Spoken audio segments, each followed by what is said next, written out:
Hi good morning. അപ്പോൾ നമ്മുടെ ഇന്നത്തെ റെസിപ്പി ഒരു വളരെ ടേസ്റ്റി ആയിട്ടുള്ള അതുപോലെ വളരെ ഈസി ആയിട്ടുള്ള റെസിപ്പിയാണ്. എല്ലാവർക്കും എളുപ്പത്തിൽ ഉണ്ടാക്കാൻ പറ്റും കേട്ടോ. അപ്പോൾ എന്താണെന്നുള്ളത് തലപോയിക്കാനൊന്നുമില്ല, നമ്മുടെ പപ്പടത്തോരനാണ്. അപ്പോൾ എന്തായാലും ഇന്ന് മുതൽ വ്രതമൊക്കെ തുടങ്ങുകയാണ്, വൃശ്ചികം 1. അപ്പോൾ എല്ലാവർക്കും ഇനി വെജിറ്റേറിയൻ റെസിപ്പീസ് ആവശ്യമായിരിക്കും. അപ്പോൾ വെജിറ്റേറിയൻ റെസിപ്പീസ് ആവശ്യമാണെന്നുള്ളവർ നമ്മുടെ പ്ലേലിസ്റ്റ് നോക്കിയിട്ടുണ്ടെങ്കിൽ വെജിറ്റേറിയൻ റെസിപ്പീസ് നോക്കിയാലും അതുപോലെ തന്നെ ലഞ്ച് ബോക്സ് റെസിപ്പീസ് എന്ന് പറഞ്ഞ് നോക്കിയാലും ഒക്കെ നമ്മുടെ വെജിറ്റേറിയൻ റെസിപ്പീസാണ് കൂടുതൽ നമ്മുടെ പ്ലേലിസ്റ്റിലുള്ളത്. അപ്പോൾ നിങ്ങൾ വെജ് കറി റെസിപ്പീസിനോ ലഞ്ച് ബോക്സ് റെസിപ്പീസിനോ ഒക്കെ പറഞ്ഞൊന്ന് സെർച്ച് ചെയ്ത് നോക്കിക്കോളൂ കേട്ടോ. ഒപ്പം നീതാസ് ടേസ്റ്റ്ലാൻഡ് എന്നും കൂടി ചേർക്കണേ, അപ്പോഴാണ് നമ്മുടെ റെസിപ്പീസ് കിട്ടുള്ളൂ. അങ്ങനെ നോക്കിക്കഴിഞ്ഞിട്ടുണ്ടെങ്കിൽ ഇതുപോലെ തന്നെ നമ്മുടെ വെറൈറ്റി ആയിട്ടുള്ള അതുപോലെ തന്നെ ഈസി ആയിട്ടുള്ള കുറേ റെസിപ്പികൾ കിട്ടും. പിന്നെ നമ്മുടെ പപ്പട ചമ്മന്തിയും കിട്ടും. പപ്പട ചമ്മന്തി ഉണ്ടാക്കി കഴിച്ചിട്ടില്ലെങ്കിൽ ഉറപ്പായിട്ടും ഒന്ന് ട്രൈ ചെയ്യേണ്ട കാര്യമാണ്. പപ്പട ചമ്മന്തി വളരെ ഈസിയാണ്, അതുപോലെ തന്നെ വളരെ ടേസ്റ്റിയാണ്. അതുപോലെ തന്നെയാണ് നമ്മുടെ ഈ ഒരു പപ്പടത്തോരനും.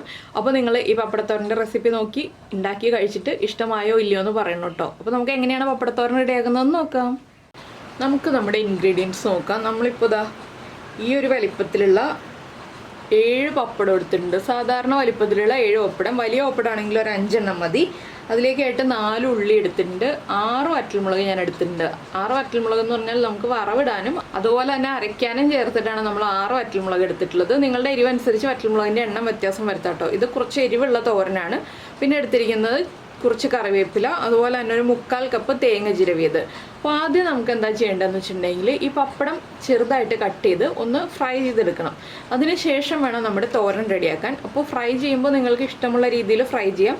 വലിയ പപ്പടമായിട്ട് ഇത് മുഴുവനായിട്ട് തന്നെ ഫ്രൈ ചെയ്യണം എന്നുണ്ടെങ്കിൽ മുഴുവനായിട്ട് തന്നെ ഫ്രൈ ചെയ്തിട്ട് നമുക്ക് പൊടിച്ചെടുക്കാം. ഇല്ലാന്നുണ്ടെങ്കിൽ ഞാനിപ്പോൾ ചെയ്യുന്ന പോലെ ചെറുതായിട്ട് കട്ട് ചെയ്തിട്ട് ഫ്രൈ ചെയ്തെടുക്കുകയാണെങ്കിൽ നമ്മൾ പൊടിക്കേണ്ട ആവശ്യമൊന്നുമില്ല. നമുക്ക് ഡയറക്റ്റ് ആയിട്ട് തന്നെ തോരൻ ഉണ്ടാക്കിയെടുക്കാം.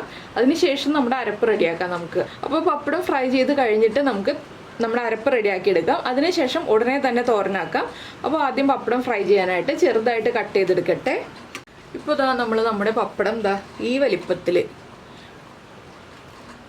ഈ ഒരു നീളത്തിലും വീതിയിലും കട്ട് ചെയ്തെടുത്തിട്ടുണ്ട്. ഇതുപോലെ ചെറുതായിട്ട് കട്ട് ചെയ്യുകയാണെങ്കിലാണ് ഞാൻ പറഞ്ഞ പോലെ നിങ്ങൾക്ക് പൊടിച്ചെടുക്കേണ്ടി വരാത്തത്. ഇനിയിപ്പോൾ ഇത് നമുക്ക് ഫ്രൈ ചെയ്തെടുക്കാം. ഒരുപാട് എണ്ണയിൽ ഫ്രൈ ചെയ്യേണ്ട.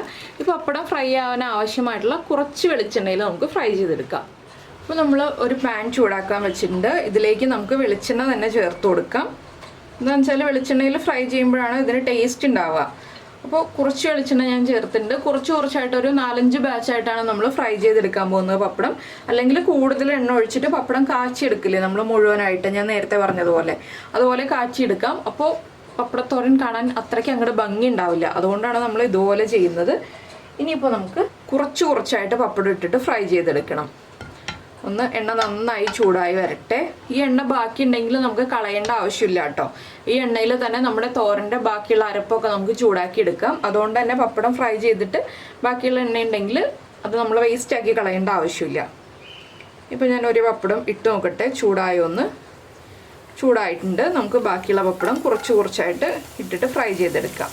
ലോ ഫ്ലെയിമിൽ വെച്ചിട്ട് ഫ്രൈ ചെയ്യുക, ഹൈ ഫ്ലെയിമിൽ വയ്ക്കരുത്. പപ്പടം ഇട്ട വഴിക്ക് തന്നെ അത് കൂടുതൽ കളർ മാറിപ്പോവും. അപ്പോൾ നമുക്ക് പപ്പടത്തിൻ്റെ കളർ മാറി വരേണ്ട ആവശ്യമില്ല. പപ്പടം ഒന്ന് കുക്കായി വന്നാൽ മതി. അതുകൊണ്ട് തന്നെ ലോ ഫ്ലെയിമിൽ അല്ലെങ്കിൽ ചെറിയ ബർണറിൽ ഹൈ ഫ്ലെയിമിൽ വെച്ചിട്ട് ഫ്രൈ ചെയ്യുക. വലിയ ബർണറാണെങ്കിൽ ലോ ഫ്ലെയിം ആയിരിക്കണം. പിന്നെ നിങ്ങൾ കൂടുതൽ പേർക്ക് വേണ്ടിയിട്ടാണ് ഈ ഒരു തോരൻ ഉണ്ടാക്കുന്നതെങ്കിൽ പപ്പടത്തിൻ്റെ എണ്ണവും അതുപോലെ ബാക്കിയുള്ള ഇൻഗ്രീഡിയൻസിൻ്റെ എണ്ണവും അതനുസരിച്ച് കൂട്ടിയെടുക്കുക കേട്ടോ. ഞാനിപ്പോൾ ആദ്യത്തെ ബാച്ച് ഫ്രൈ ചെയ്തെടുക്കുകയാണ്. ഇതുപോലെ നമുക്ക് ബാക്കിയുള്ളത് മുഴുവൻ ഫ്രൈ ചെയ്ത് മാറ്റിയിട്ട് ബാക്കി കാര്യങ്ങൾ ചെയ്യാം.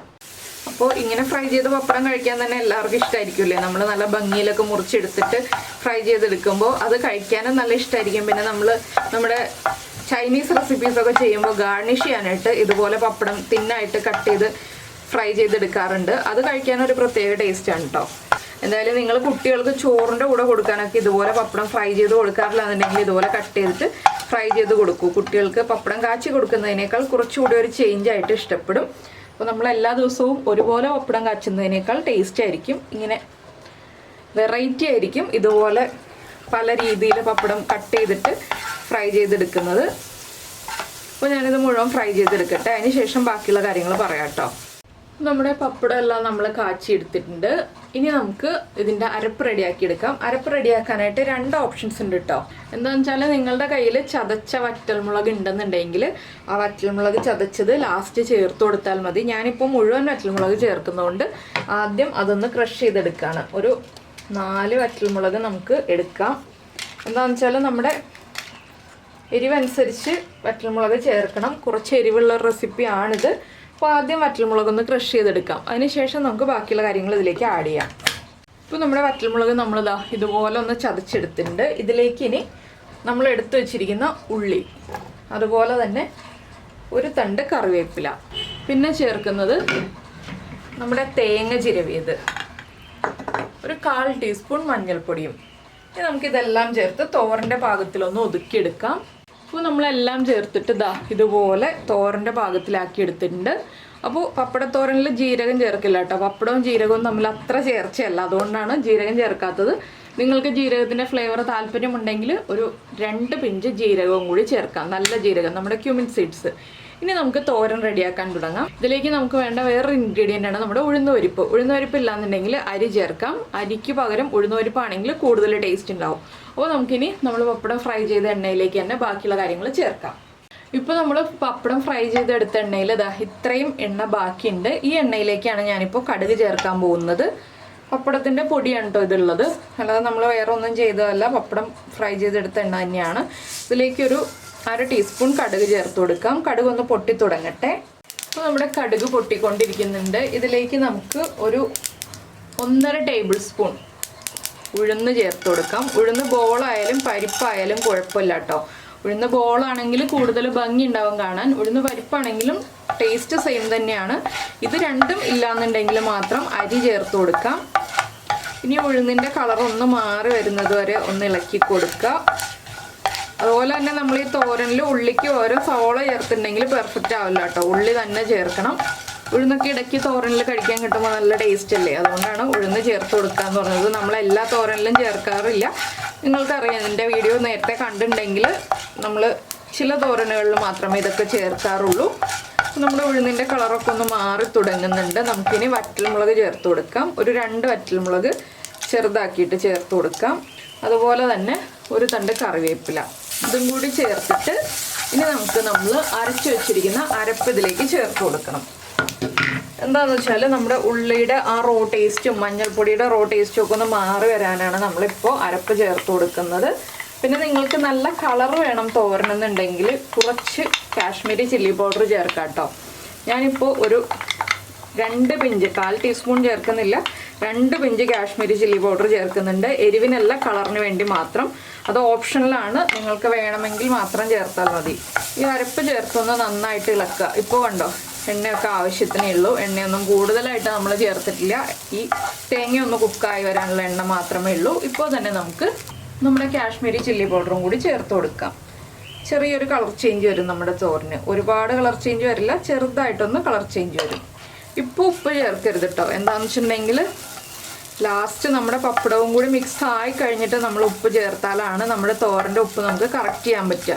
പപ്പടത്തിന് ഉപ്പുള്ളതാണ്. നമ്മൾ ഉപ്പ് ആദ്യമേ ചേർത്തിട്ടുണ്ടെങ്കിൽ ഉപ്പ് കൂടി പോകാൻ സാധ്യതയുണ്ട്. അതുകൊണ്ടാണ് ആദ്യമേ ചേർക്കരുതെന്ന് പറയുന്നത്. ഇതൊക്കെ ലോ ഫ്ലെയിമിൽ വെച്ചിട്ട് ചെയ്യേണ്ട കാര്യങ്ങളാണ്. എന്താണെന്ന് വെച്ചാൽ ഈ എണ്ണയിലേക്ക് തേങ്ങ ചേർക്കുമ്പോൾ ഹൈ ഫ്ലെയിമിൽ വെക്കരുത്, തേങ്ങ കരിഞ്ഞു പോകും. അപ്പോൾ ലോ ഫ്ലെയിമിൽ വെച്ചിട്ടൊരു 1 മിനിറ്റ് ഒന്ന് ഇളക്കി കൊടുക്കുക. അപ്പോൾ നിങ്ങൾ പപ്പടം മുഴുവനെ കാച്ചിയെടുക്കുകയാണെങ്കിൽ പപ്പടം ഒന്ന് പൊടിച്ച് വെക്കുക കേട്ടോ. അതിന് ശേഷം നമ്മുടെ ഈ ഒരു അരപ്പിൻ്റെ മിക്സിലേക്ക് ഇട്ട് കൊടുക്കുക.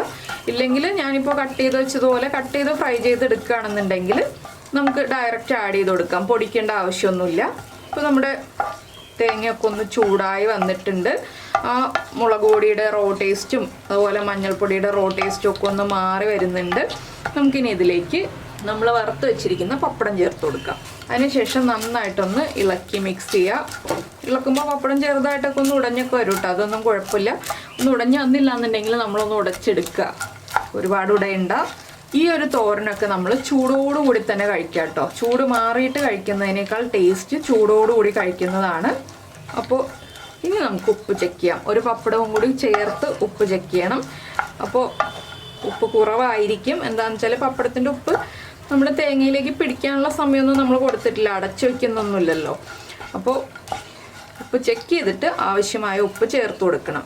കുറച്ച് പപ്പടം ഇതുപോലെ എടുക്കുക, കുറച്ച് തേങ്ങ എടുക്കുക, അതിനുശേഷം ടേസ്റ്റ് ചെയ്ത് നോക്കുക. ഒരു ചെറിയ അളവിൽ ഞാൻ ഉപ്പ് ചേർക്കുന്നുണ്ട്, 1/4 ടീസ്പൂൺ പോലും ഇല്ല. ഇതും കൂടി ചേർത്ത് ഇളക്കുക. ഇത്രയേ ഉള്ളൂ നമ്മുടെ പപ്പടത്തോരൻ്റെ പരിപാടി. അപ്പോൾ നിങ്ങളുടെ കയ്യിൽ ജീരകപ്പൊടി ഉണ്ട്, വറ്റൽമുളക് ചതച്ചതുണ്ട്, അല്ലെങ്കിൽ വറ്റൽമുളക് ചേർക്കണ്ട എന്നുണ്ടെങ്കിൽ മുളക് പൊടി ചേർത്തിട്ട് ജീരകപ്പൊടിയും ചേർത്തിട്ട് തേങ്ങ മിക്സിയിൽ ഒതുക്കിയെടുക്കാതെ, മിക്സി ഇല്ല ബാച്ചിലേഴ്സിനൊക്കെ ആണെങ്കിൽ മിക്സിയിൽ ഒതുക്കിയെടുക്കാതെ ഈ ഒരു തോരൻ ചെയ്യാവുന്നതാണ് കേട്ടോ. ഇതുപോലെ തേങ്ങയും ജീരകപ്പൊടിയും മുളക് പൊടിയും എല്ലാം ചേർത്ത് ചൂടാക്കിയിട്ട് പപ്പടം ഫ്രൈ ചെയ്തതിട്ട് മിക്സ് ചെയ്ത് നമുക്ക് തോരനാക്കിയെടുക്കാവുന്നതാണ്. അപ്പോൾ ഇതാ ചൂടോടുകൂടി ചൂട് ചോറിൻ്റെ കൂടെ ചേർത്ത് കഴിക്കാൻ പറ്റുക നല്ല അടിപൊളി തോരൻ റെഡി ആയി കഴിഞ്ഞു. അപ്പോൾ നിങ്ങളെല്ലാവരും ട്രൈ ചെയ്ത് നോക്കുമെന്ന് വിചാരിക്കുന്നു.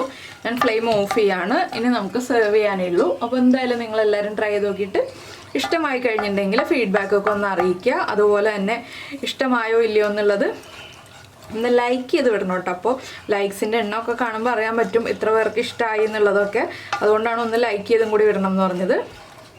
അപ്പോൾ തേങ്ങയും പപ്പടവും ആവശ്യത്തിനേ ഉള്ളൂ. എന്താണെന്ന് വെച്ചാൽ പപ്പടത്തിൻ്റെ എണ്ണത്തിനനുസരിച്ചാണ് നമ്മൾ തേങ്ങ എടുക്കുന്നത്. 7 പപ്പടത്തിന് 1/4 കപ്പ് തേങ്ങ കറക്റ്റാണ്. എരിവും ആവശ്യത്തിനേ ഉള്ളൂ, ഓവറായിട്ട് എരിവില്ല. പക്ഷെ അത്യാവശ്യം നമ്മൾ കഴിച്ചു കഴിഞ്ഞ് ഇറക്കുമ്പോൾ എരിവ് വായിൽ നിൽക്കുന്ന രീതിയിൽ ചെറിയൊരു എരിവുണ്ട്. ചോറിൻ്റെ കൂടെ ചേർത്ത് കഴിക്കുമ്പോൾ ചെറിയൊരു എരിവുണ്ടെങ്കിലല്ലേ ടേസ്റ്റ് ഉണ്ടാവുള്ളൂ. അപ്പോൾ എന്തായാലും നിങ്ങൾക്ക് എല്ലാവർക്കും ഈ ഒരു വീഡിയോ ഇഷ്ടമായിട്ടുണ്ടാവുമെന്ന് വിചാരിക്കുന്നു. നമുക്ക് നമ്മുടെ അടുത്തൊരു വീഡിയോയുമായിട്ട് നാളെ കാണാം.